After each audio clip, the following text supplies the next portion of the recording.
the last class, we did see that if we're basically having a mass m, let's say a spring, and if we're pulling it, there is a force, spring force, which is acting on it.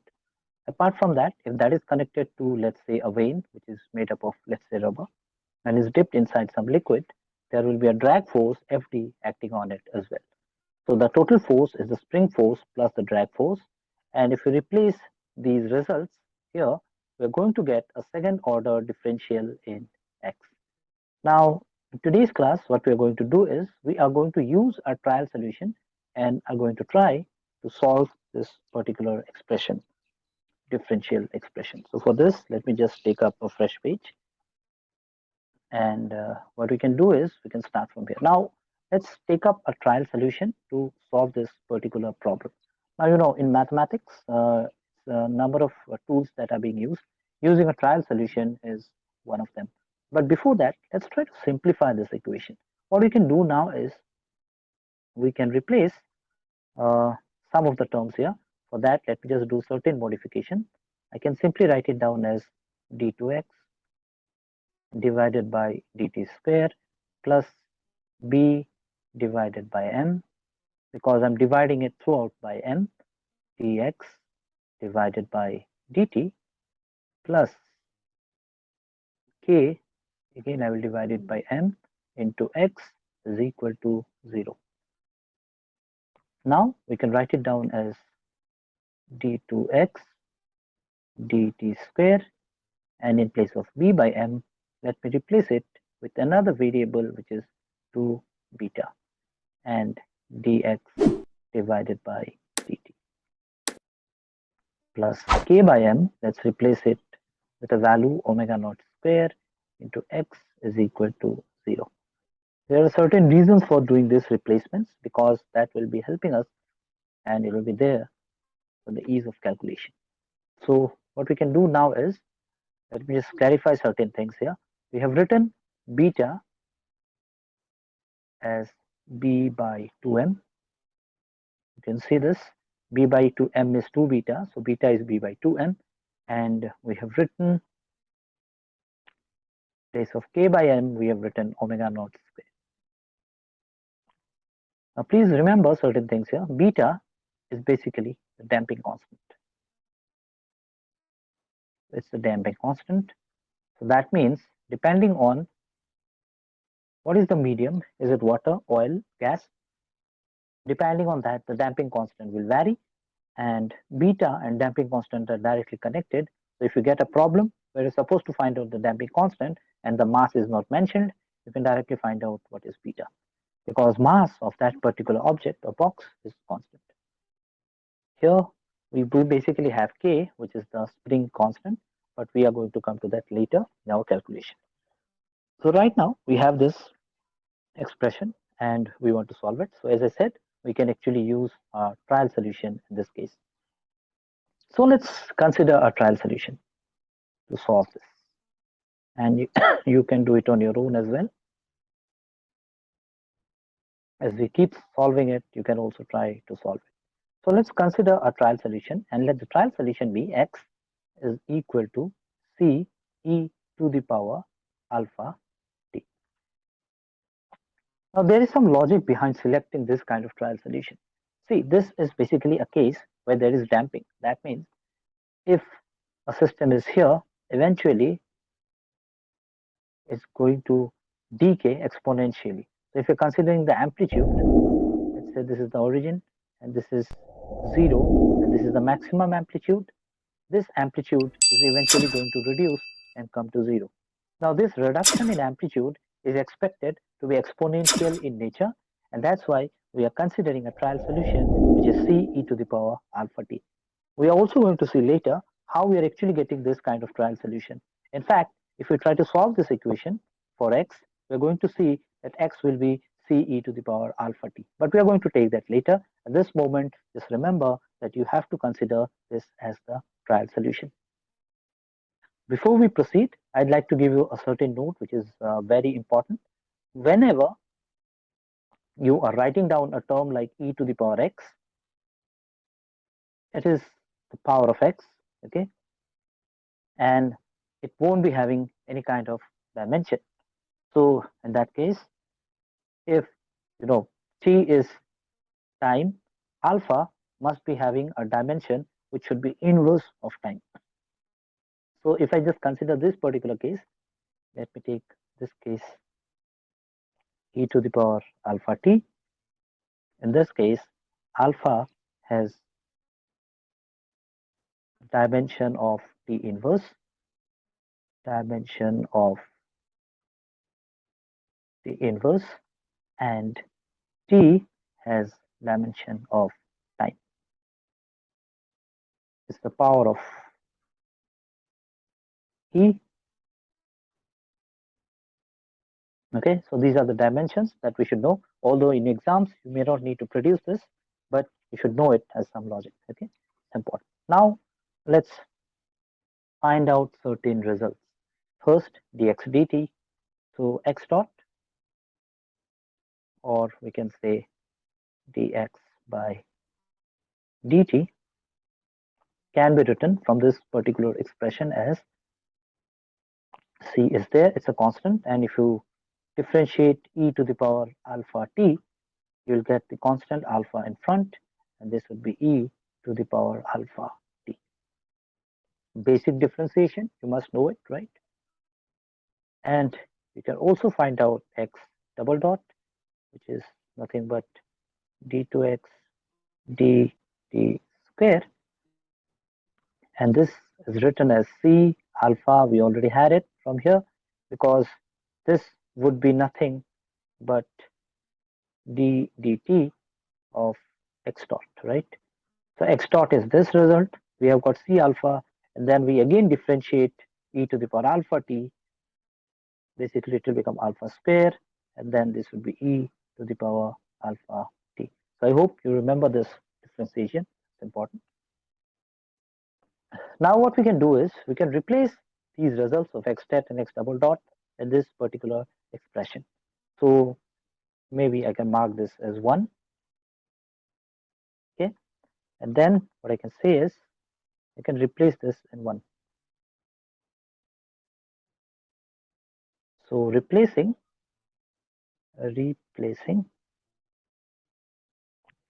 x dot and x double dot in 1, right? So we have it as d2x dt square, that means x double dot. So let's just take it to be alpha square c e to the power alpha t from here plus 2 beta, and this is dx dt, so that means it is x dot. So we can just simply write it down as alpha c e to the power alpha t plus we have got omega naught square into x. Now x is the trial solution c e to the power alpha t. So c e to the power alpha t. These three together must be equal to 0. What we can do is we can take common, and we can see we can take c e to the power alpha t common from all three of them, and we have the terms in the bracket as alpha square plus 2 beta, and we've taken c e to the power alpha t common, so 2 beta alpha plus omega naught square is equal to 0. Now there are two possibilities. There are two terms. One is this. We can take this inside bracket. So either this is equal to 0 or this is equal to 0.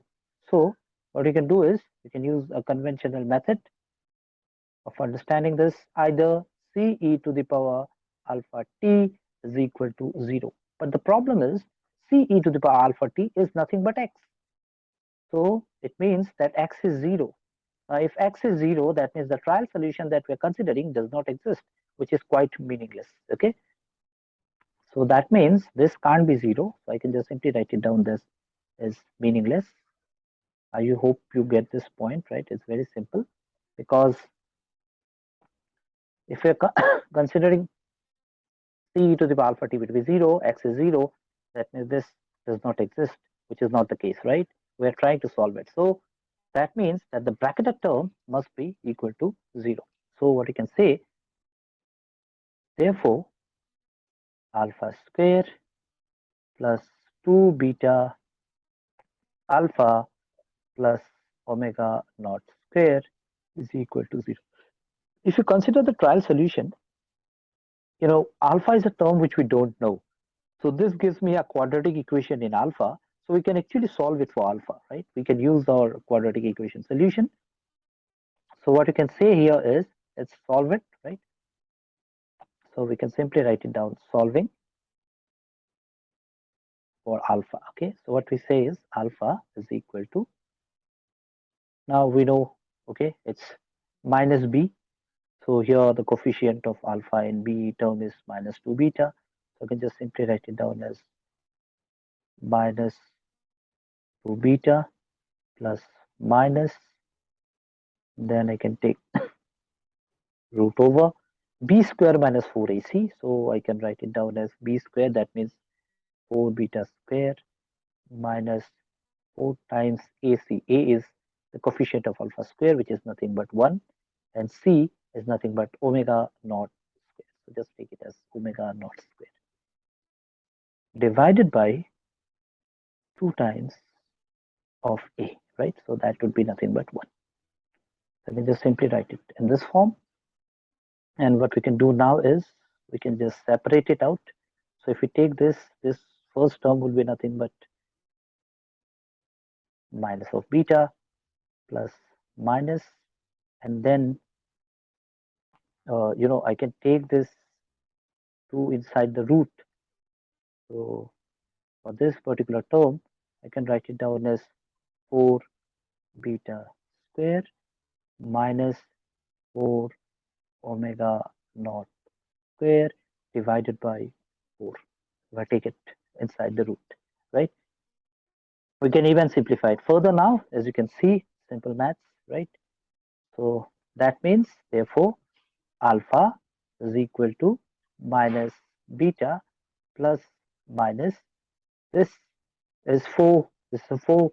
So, I can take it common and we can actually cancel it out. So what we have inside the root is nothing but beta square minus omega naught square. So this is our solution for alpha. There is a plus and of course there is a minus, right? And these terms individually should have the dimension of time inverse. So there are two solutions, and we can also write down the general solution for this, right? So therefore, let's write down the general solution. So general solution. So general solution for what? For x. For x, we know it is c to the power alpha t, but now I know alpha in terms of the damping constant and in terms of the spring constant, right? So that means the general solution can now be written as x, which is a function of time t, is equal to, let's say we have got two solutions now. Initially, you see, when you write it down as x is equal to c e to the power alpha t, we have got two solutions for alpha.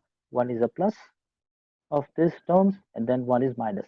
So that means there should be two constants. So we can take it as c1 e, okay, to the power alpha t. So alpha is this. So I can just simply write it down as minus beta. There is a t multiplied, so I'll take it as t plus root over beta square minus omega naught square into t. This is the first one, first part. Second part is c2 e to the power again minus beta t. No issues with that. There is minus, there is plus minus root over beta square minus omega naught square into t. So this is the general solution for this. And what we can do is we can mark this as equation 2 because we are going to analyze this further to understand what are the different conditions of damping that we have. So can we just write down this equation one final time? You can write it like this. I can take e to the power minus beta t common. You can see this. E to the power minus beta t can be taken common. I can put a bracket there and then I can write down c1 and the remaining term. You see, I've taken this term, so this term remains. So I can just write it down as e to the power root over beta square minus omega naught square into t plus c2 e to the power minus root over beta square minus omega naught square. So I have my solution in this form, and this is the solution that we are going to use to analyze our damping situation. So please try to remember this. Okay, in the next class, we are going to use this solution to understand the problem better. So let's mark this expression as number 2. What we're going to do now is, in the next class, that what happens if this beta and omega naught are equal, one is less than the other, or one is greater than the other. Maybe beta is greater than omega naught, or beta is less than omega naught. There are going to be 3 different situations. Also, we are going to see what happens when beta is equal to 0.